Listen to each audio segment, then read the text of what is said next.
Hi there, I'm Stella, the co-founder and president director of Master Certificações, a Brazilian certification body designated by ANATEL. And today we would like to tell you about the most frequently asked questions about the approval process in Brazil for telecom products. And the first question is, how long does it take to approve my product in Brazil? On average, it takes about 45 to 60 days to get the approval from the government. However, this applies to most of the products like keyless systems, cell phones, wireless speakers, but for products like power banks and lithium batteries for cell phones, it will take longer because we have long-term tests required by the Brazilian government. But on average, we can say something about 45 up to 60 days to get the product approved in Brazil, okay? The second question is, how much will it cost to approve the products in Brazil?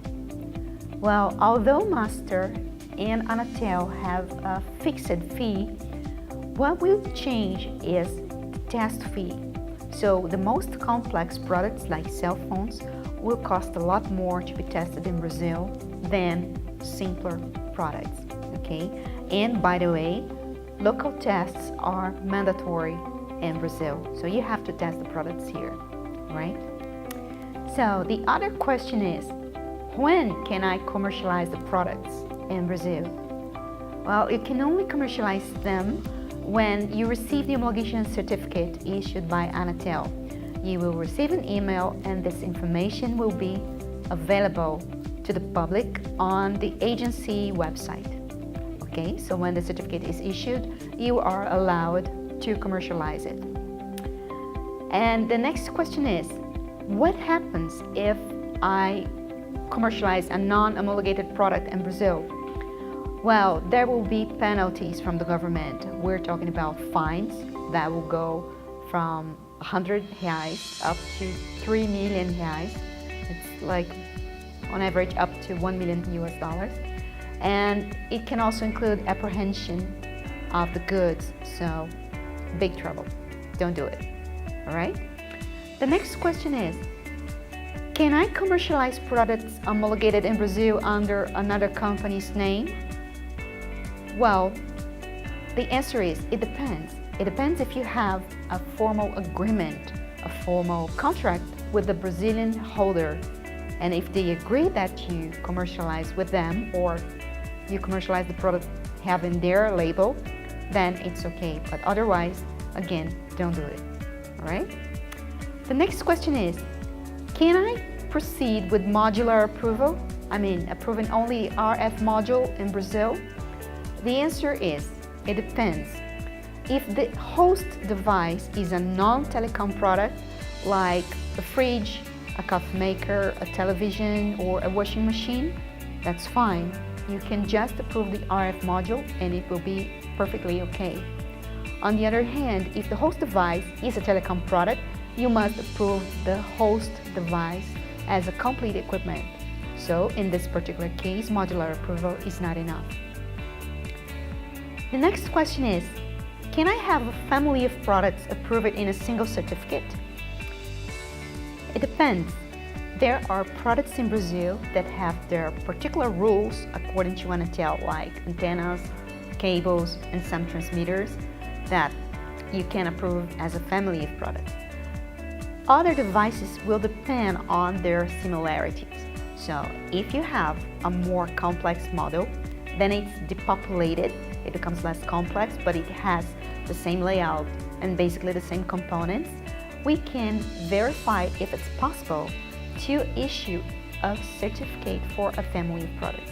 All you have to do is send the information required by our team and we will confirm whether the family is possible or not, okay? The other question we hear a lot is about the documents required for the approval process. Basically, we need documents of the product, I mean, user's manual, specifications, internal and external photographs, and the product label. We also need documents from the manufacturer, such as the ISO 9001 certificate and some declarations on behalf of the Brazilian holder. From the Brazilian holder, what we need is the CNPJ card number, the social contract, and the authorization signed by the manufacturer authorizing the Brazilian company to require the approval from the Brazilian government. And finally, we need the documents from the certification body, like test reports, technical compliance report, and technical compliance certificate. All these documents will be uploaded on ANATEL website and will be analyzed by the government so they can issue the homologation certificate. Okay? And the last question is the homologation valid forever? Well, it is valid as long as the compliance certificate is valid too.